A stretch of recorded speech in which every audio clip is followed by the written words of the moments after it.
It's Tuesday, 22nd April 2025, and it's my delight to welcome you to the continuation of your current affairs program, TMI, coming to you live from our network studios right here in Lagos. I am Joshua Okata, and of course, I won't be doing this alone as I have with me my co-anchor, Charity. Good morning, Charity. Good morning, Joshua. Good to see you. Same here. All right.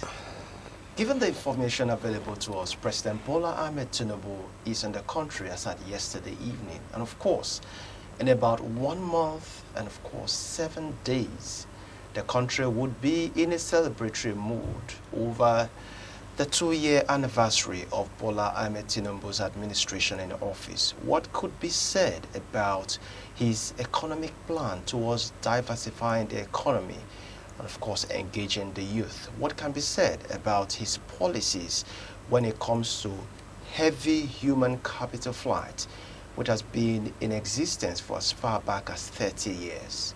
What has it done so far to be able to reverse this ugly trend of human capital flight? Well, we'll be joined this morning by our guest in the person of Mr. Razak Olokoba. He is a political affairs analyst. Good morning, Mr. Razak. Thank you so very much for joining morning. us. Happy Easter in areas. Thank you so much. All right, now let's get into the conversation proper.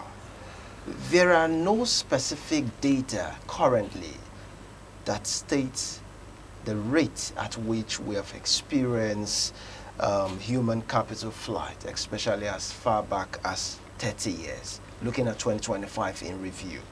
But the information available to us that this has been in existence, and looking at Bola Ahmed Tinubu clocking 2 years in office, what do you think can be said of his administration when it comes to engagement of the youth? Is there any plans to engage the youth? Is there any plans put in place, not just on mere rhetoric, but implemented to reverse this ugly trend? Well, let's start by saying that we didn't design a nice roadmap for the young people in Nigeria, and that's to do not only with this government. It has to do with the inheritance of attitudinal inheritance from 1966 till late. Shortly after the coup, there's no clear-cut plan for how the youth will take over. No mentorship, no what you see as a role model that you have to pick after us. They keep changing the goalpost. It was 30 to become president, later 40. Now it's 60, if I'm right. Is it 60 to become the president? That's not too good for the young people. They didn't see anything to look up to. They have their own blame in all of this, because all society looks like this too. The youth were assertive. They know we run the economy, we run nation. Adults create crisis between themselves. We fight the war, First World War, fight by the young people, created by the crisis between the old men. So they have their own faults too. But we have not done well for them. And if you have taken over from where we have these piles of challenges, you have to be very meticulous. Because if someone has been attacked before by wild animal, even if you see goat, you may want to run. The youth has been serially deceived with a bogus program. This is the way forward, only for them to discover that it doesn't end well for the youth. It's just what they can get from the young people. So the president must be very careful in bringing up any program. It needs to be meticulous. There should be precision and accuracy, so that they will not conclude and say that he wants to come and deceive us again. And that's why the conference that he has put up, he needs to create a good content for that conference. It's not a content that people is mobilizing for his election. He needs to be very, very careful. And it has to do with all of us. So, blame game, I keep saying this, a blame game. You better put it aside. All of us will not leave Nigeria. And if that is the case, you must understand the capacity of your government first. If you understand the capacity of your government first, then other things that you need to support them as a people must be willing to do so. So you need to do more for the young people. And I think the conference, one, which is an orientation initiative, to be able to reignite the belief, the commitment, and the dedication of young people to a nation. Because we are finding the youth not paying attention to the nation. You can't blame them, like I said. They didn't see anything to live up for. You become a graduate, government will do his own. The parent will also come up with his own idea that your mate learn about 4 trade. No, that's waste of production time. You can't be telling someone who's a graduate already to go and learn tailor, learn pharmacy, learn this thing again. Why you are traumatizing these young people? It's not correct. Because 60 to 70% of us will be in the production line. That's the time you now say, is that how to learn? What is wrong with a pharmacist not getting job? Is what you look at. Not that you should go and learn how to farm again.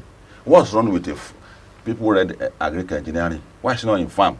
Is it because of preventive agriculture we still practice? And cutlass, no mechanized. Is that the reason? Why accountant not work? Why did the lawyer end up becoming an agent to people? Why should be in court looking at the laws of Nigeria? What's the clog in the constitution? Why is the constitution not moving forward? Instead of doing that, you traumatize them again. That I told my children, you can't learn more than 1 trade. As far if you want to learn another trade, go and learn it too. But me, refocus, do your master, continue with that line. I won't teach you to go and learn tailor. My mother, my wife is in fashion design. She wants to drag my daughter and say, no, don't drag her into your tailoring, this thing. Let her be focused. We must investigate why our young people, why are they not in production line? Are you saying that a kid who wants to be a tailor now, are you saying that there's a deficiency in tailoring? They are still jobless in tailoring job. So the young people, the president needs to be very meticulous about it, and we have to be very supportive of the young people to make sure that the young people, we have to bring them back on board. Why are they running away? We have to bring them back. You say there's no hope. It looks like if there's no hope really. Then how do we then bring that hope back to them? What can we do for them, for all of them to come back home? Because without the young people, we can't resolve this problem. Without the commitment in their heart that want to get out of this problem, you can't. And there's a growing violence of resistance in the youth. How do we solve that? At our own time, we only burn tire. They lock us up. They beat us up and do this. Youth are resisting even security forces these days. They shoot at each other these days. That's not too good for us. And if you look at people say, that's not evolution, that's chaos, that's mobocracy. More for the mob and by the mob. It's not a revolution. Revolution is guided. So you said so far so good. There's been nothing for the youth. No. There's something. It's just about what they can get from the youth. Going by your statement. I say no. Don't put words into my mouth. You have to do of doing that. I say since 1966. Not only this government. That's what I'm saying. It's been a history. So now, and if Tinubu wants to do something now, it needs to be meticulous. It doesn't have to behave like the previous government. And the starting point is actually orientation. I'm going there. That was the reason why I brought that in. Okay. Let me ask this question. Okay. What happened during the previous administration when a bill was signed and assented by the president of not too young to run? Is it not an engagement bringing the youth, including the youth in governance? What happened to that bill? You see, I'm not in government, but I know that the bill is dead on arrival.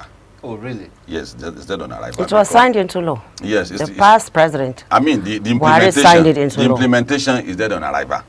Why? You see, you can't legislate the life of young men. They have a right to become the president. They have a right to become the governor. Why must you begin to run a legislation for your own child in your own eyes that you have there's a law that you have a right to it? You are supposed to feed your child. Your children must take over from you naturally. Even women, certain percentage, that's argument from the position of weakness. You have equal right with men. That's why I don't join this advocacy for women. Women should put your house together. It's lack of unity that's doing the woman in. You can take over. So your lack of arguments, you want to put it into legislation. This same men that do you in, you think that law will work? This same country that do you guys in, it's not because of the absence of law. That's not the reason why the young people are not working, are not taking on. No, it's not the absence of law. It's the will. There's no will in this country. Let us return that will. Obasanjo became, in fact, Alexander the Great conquered the world at the age of 19. Christ was in his 30s. Muhammad was in his 40s. Young men. They took over the world. Awo was not 50 when he started too. The same thing with Zik and Tafa Balewa. Obasanjo became head of state and retired general at the age of 40. The same with Gowon. Gowon was 31. He was not even married. He was just enjoying his life, and fate pushed him to come and rule Nigeria. Say, what's missing? I must get a wife. He married Victoria at that time. So as time passed, why are you then being mischievously turning the youth, the younger people to the background? And that's what I said. The young people too, the priorities they set for themselves is the reason why we are able to push them around. They should be the first one to say that no, we don't want legislation. The rest of the world, is there legislation in the rest of the world before Cameron became the head of the president of France? Macron, even Cameron. Conservative are known to be recycling old things, but Cameron became prime minister and head of at the age of 40. These are conservative party that they know they recycle old things. But things are changing. You want young people to come on board. So you need a law to come and before your young people become the president of Nigeria. So in view of that system, that we already have, as a result of all these past errors, which we the cannot president already there's a law that allows young ones now to get included in the law that government. is missing. Now, what is happening right now that in the Tinubu-led administration, we can see that happening. And that is what I'm saying, that in his own program now, he must not follow the old path. If you want the youth to take him serious, he shouldn't follow the old path. So currently he's following the old path? No. What I'm saying is that he should not follow the old path. The content of that youth conference must be things that will inspire the youth to come and join. Not that, let me go and get my money from this conference. Okay, if you are to advise the president, if you are to advise the president and the organizers of this youth conference, what kind of content do you think they should have? And for the participants, what will be your advice as per age grade? For what? Age grade for the conference? The participants of this upcoming National Youth Conference. There's a universal definition for youth now, from 18 to maybe 45 or so. That should be in Nigeria, we have a history where a 60-year-old will come out and say, I'm the leader of the youth. Which is part of the things that we must identify. There must be old participation of old men in it. There must be a section for guidance. But it will be put by young people. And the first thing I will advise the president is that there must be the first admittance that we have failed the young people. That will calm them down. We have admitted that we have failed you. Don't let us debate that one. Don't let us be talking about we have done this for you in the past. That's not to do something. That's not to raise the youth. That's not to engage the youth to become productive. No. Having admitted on that, then we talk about a new country for them. A new country that's not going to follow the old path. That the new country we are going to design for you is going to be a country where people who have a direct participation. Either you are a woman, either you are old, either you are young. Because the moment you begin to isolate the women, the young, we are getting it wrong. Someone is a stakeholder in a process, and you are saying you are reaffirming his right over that thing. It is wrong. The reason why Europe imposed this whole woman thing on us is because look at the history of Europe. Their attitude towards women, they need to keep engaging, talking about women rights. We were never like that in Africa. The Moors rule over Europe. We threw them out to back. For 200 years, in the last about 200 years ago, it was a law that bars you from taking baths in Europe. Up until we went there to go and teach them, no, this is sanitation, this is environmental cleaning, this is this. So this concept about first isolating certain sector that we have to create a special role for you. Don't let us begin that. Our country is our country. The youth, the women, the whatever you are, the challenge, we are all stakeholders in. So we talk about the new country, first admitting the failed them. The new country must emerge. Okay. Then, thirdly, after having said that, we then look about the peculiarity of Nigeria as a people, which is first to admit that get it right. Nigeria is a country of numerous people. We need to educate our young people about that. Numerous identity, numerous value, which is the reason why Europe and America and UK did not have the same style of government. Scottish, the Wales, that's why they call it the United Kingdom. It is not a deficiency for Nigeria to be Igbo, Yoruba, Ibiobio, Hausa, Fulani. It's not a deficiency. India speak 4 languages in their parliament. 4 languages. That thing will get the young people to understand a clearer understanding of what their nation is. That our nation is a nation of numerous identity, which then means that every region must have their own peculiarities. You can't impose it on me that. All right. Quickly, it's important that in Nigeria, one value should reign, and all of us must admit it. It can't work. In the South, they are a people that has been existing before Nigeria. In the North, they are a people. We must recognize it in moving forward. Recognize our diversity. In Uromi. You can't claim that putting knife is part of your dressing regalia. That's in the North. In the South, it's not so. When our daughter is going out, if it's going to the North particularly, if you have a Wazagu, please be careful with religion. I can't go to Vatican City and say I want to build mosque. 70 million people. Let them live their life. Oh. Let them live their life. If you are going to the East, let them live there. In the South, in the West here, I am one of the author of the developmental agenda for Western Nigeria, DAM project. In Yoruba, they want to have a common railway system, common education, common economy. You see, common security network. That's what we are.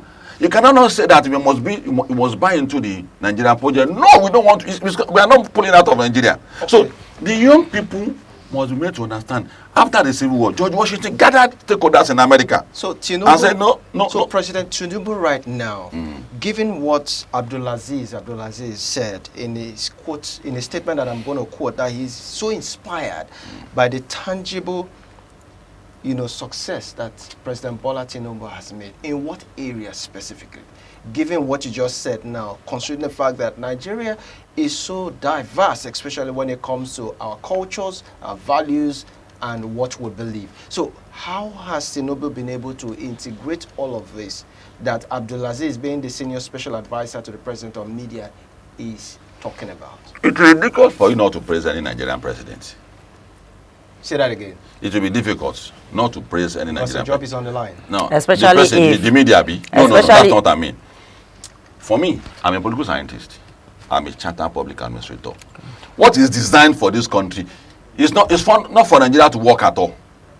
The political structure is not designed for it to work. We were busy saying the military should go back to the black. We never knew they were rewriting constitution for us. And we never knew. And like I told you all the time that everybody who took part in sending a military back have their own deficiency. Richard, who took part in the plane hijack, is saying he's a mental institution now. Nobody remembers him. He spent 9 years and 11 months in the jail prison. He's back now. He's working about a medal of honor. I'm not seeing my own. I can't see with my left eye again. It's police batting. And many other things like that. They were writing constitution for us. And we look at the constitution and say, how can you do this kind of constitution for people? So we never knew that Obasanjo would go that far with that constitution. We never knew. How he's able to maneuver and spend 8 years and Nigeria is still intact. I need to praise him with this political structure. So when he left and he brought Yaradua, Yarad also admitted this election that brought me in is there's something wrong with it too. There's something wrong. So when Jonathan came in, I met Jonathan 21 times. And I told Mr. President that whatever your people have gotten in the land, one policy like this will reverse it too. The South were getting about 5 allocations, conventional allocations. The Niger Delta Ministries, the state, the one that comes every month, the one given to the militants. They call us short of name. I said, all these things we are doing, Mr. President, your people cannot survive. And barely after 2 years he left. You can see the picture after Buhari took over from him. You can see the picture. The number of people who are our followers is constantly remain the same. 90% are not from the Niger Delta. Whereas I have resources in my own state, we have good, the same thing. So when he left and Buhari came in, as at the time Jonathan was leaving, they were not buying our oil all over the world again.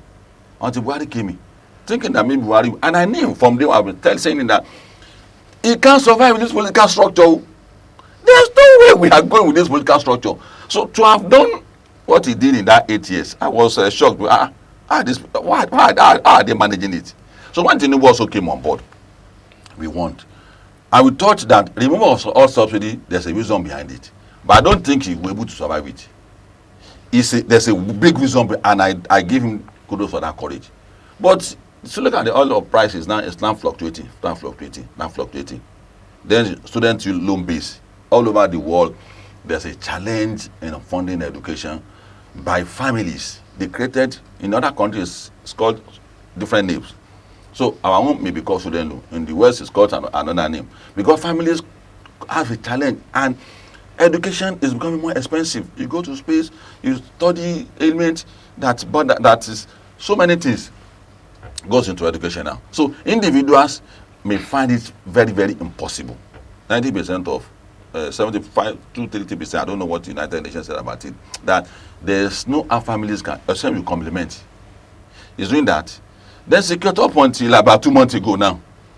Tonji, all these criminals in the north, were hearing some different songs up from the military and all they were getting decimated until it bounced back again.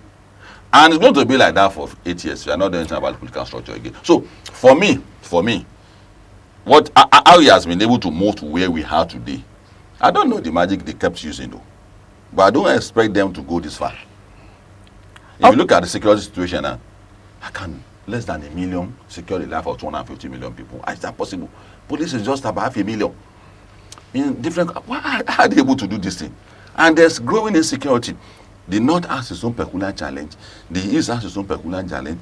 The South has its own particular. The same thing in the Southwest. So okay, so there's been arguments. There's been arguments out there that Nigeria is not the kind, because you said we have our own peculiarities. Yeah. We are from different backgrounds and culture and tradition, which were just brought together.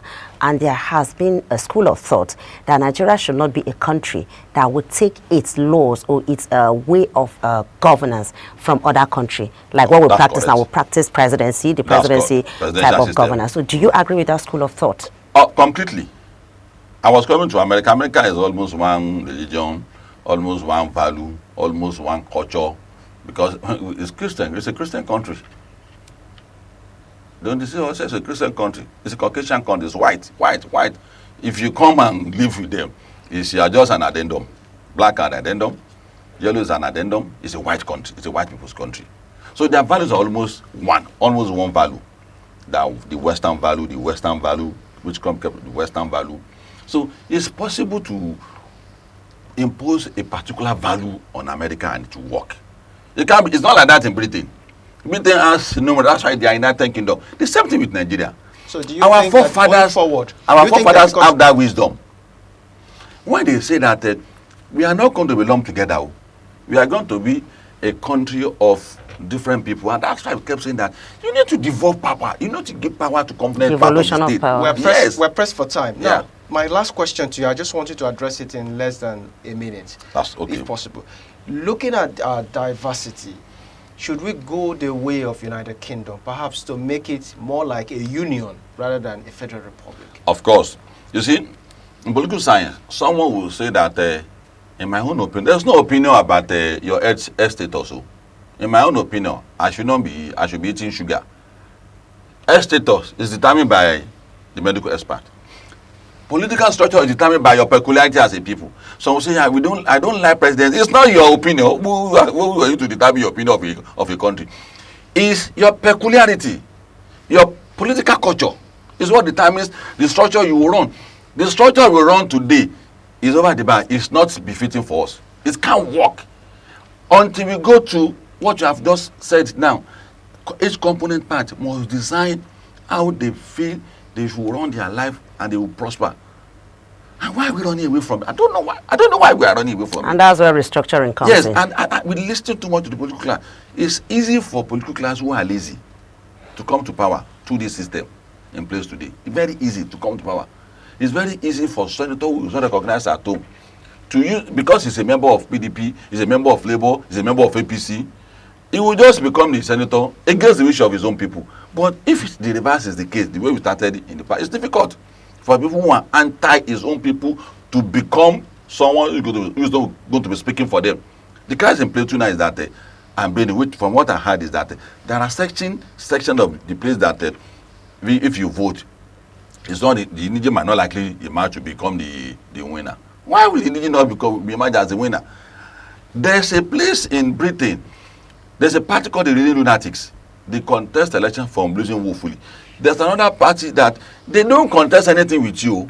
They just want to contest election for that local government and win because they want to preserve the value I hear of we're that pressed for area. time. I hear we're pressed for time. That's a very beautiful place to leave this conversation. Thank you so much, Mr. Razak Lokoba, Political Affairs Analyst, for giving us your 2 It's a cents pleasure on being the with show you. this Thank you morning. very much for having Thank me. you very much.